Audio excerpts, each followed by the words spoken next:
Herkese salam. Bu video Almaniyada doğum edərkən xəstəxanaya nələr aparmaq lazımdır, ana üçün nələr lazımdır, körpə üçün nələr lazımdır və hansı sənədləri aparmalısınız? Videomuz ondan ibarət olacaq. Uzun müddətdir video çəkmirdim. Çünki Teo müəllimə çox başım qarışmışdı. Həm də niyəsə tənbəllik eləyirdim YouTube-a video qoymamışam.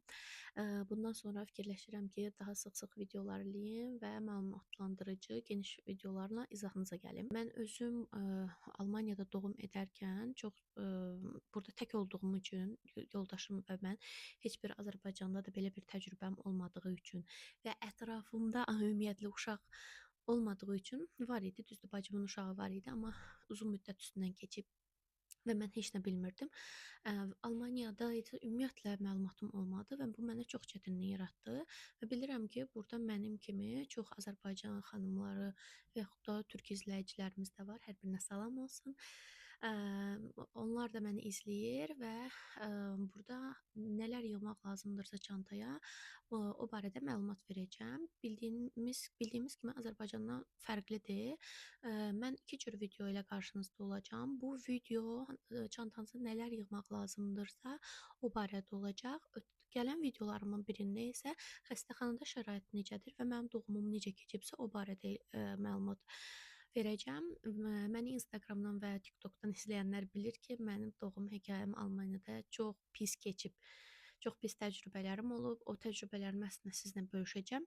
Qeyd edim ki, çantamı yığdığım videonu doğuma getməmiş bir gün qabaq çəkmişəm. Amma bunun nə tərəfi yaxşıdır? Mən o çantanı yığarkən məlumatları internetdən yığaraq etmişdim. Amma biri də var ki, real olaraq təcrübə yaşadım və nələr həqiqətən lazımdırsa, onları sizə göstərəcəm. İlk öncə başlayaq ana üçün xəstəxanaya nələr lazımdır. Birinci paltarlardan başlayım. Nə geyimlər lazım olduğunu göstərim. 2 dəst pijama qoymuşam. Pijamanın daha çox çalışın, qabaqdan düyməli və zamoklu olması daha yaxşıdır. Çünki uşağa süd verərkən bu daha rahat ola bilər. Belə bir pijama. Sonra başqa bir pijama, xalatlı olan versiyanı götürdüm.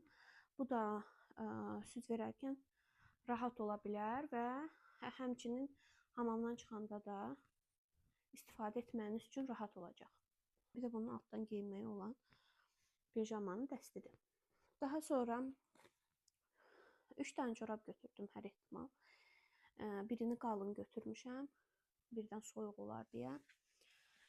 Daha sonra bir dənə başmaq götürüm mütləq. Orada başmaq mən bildiyimə görə çox xəstəxanada verilmir. Alt paltarlarınızdır. Bir də alt paltarlarında da istəyəsəz çox yaxşı olar ki, daha çox sinəsinin üstdən açılan hissəsi olsa daha yaxşı olar. Bu da süd verəndə sizə daha praktik görünəcək. Bir dənə çıxış paltarımdır, hansı ki çıxışda geyinəcəm. Bir də aksesuar qabımı ayırdım. İçinə aksesuarımı qoydum ki, çıxarkən hansı aksesuarları taxacamsa. Daha sonra bir dənə jaket götürdüm. Soyuq olar deyə düşünürəm ona görə. 2 dəst dəsmal götürmüşəm. Bir dənə maçalka. Hamamdan çıxarkən lazım olacaq. Daha sonra bir dənə kosmetika çantanız, öz kosmetik və lazimatlarınız içində olsun. Bir də ana üçün lazım olan baxım və lazimatlarıdır. Mən içinə nələr qoymuşam. Gəlin onları da göstərim. Bir dənə belə, hansı ki içində şampun, balzam, bədən geli, əl kremi, sabun, hamam üçün lazım olacaq və lazimatlardır. Bir dənə diş şotkası, diş pastası. Hər şeyin ən balacasını almağa çalışıram. Mr. Bean kimi. Mr. Bean səyahətindəki çamadan oxşayır. Bir daraq, bir antiperspirant, bir dənə də hər ehtimala südün çox gəlməsi üçün çay almışdım. Onu da əlavə olaraq qoyuram. Bir də qeyd edim ki, özünüz üçün indi hal-hazırda almamışam. Amma siz yanınızda, məsələn, Almaniyada bilirsiniz də, axşam yeməkləri verilmir xəstəxanada, günorta yeməkləri verilir.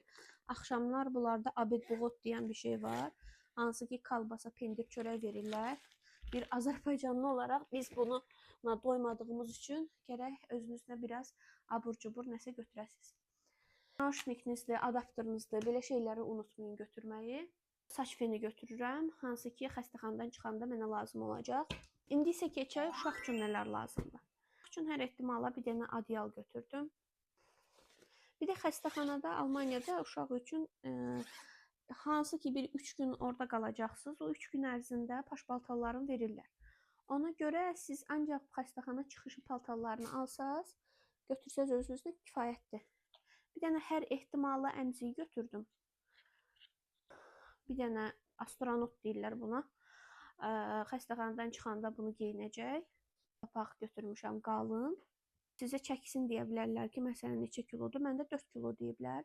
Bilmirəm indi. Onların dediyi də bəzən səhv olur, bəzən düz olur. Ona görə hər ehtimala 2 razmerdə, 2 ölçüdə altdan geyindirmək üçün uşaq üçün paltar götürmüşəm. Dedim birdən biri balaca olar, böyüyünü götürərəm. Bir belə şalvar, köynək olaraq götürdüm. Belə bir şalvar, köynək. Bir dənə biraz böyük razmer götürdüm. Üstündən açılıb bağlanan olmağı daha yaxşıdır. Uşağı daha altını dəyişdirəndə və yaxud da uşaq üçün ümumiyyətlə belə üstdən zamoklu və yaxud da açılan olmağı boydilərin daha yaxşı olar. Bir dənə belə bir boydu götürdüm.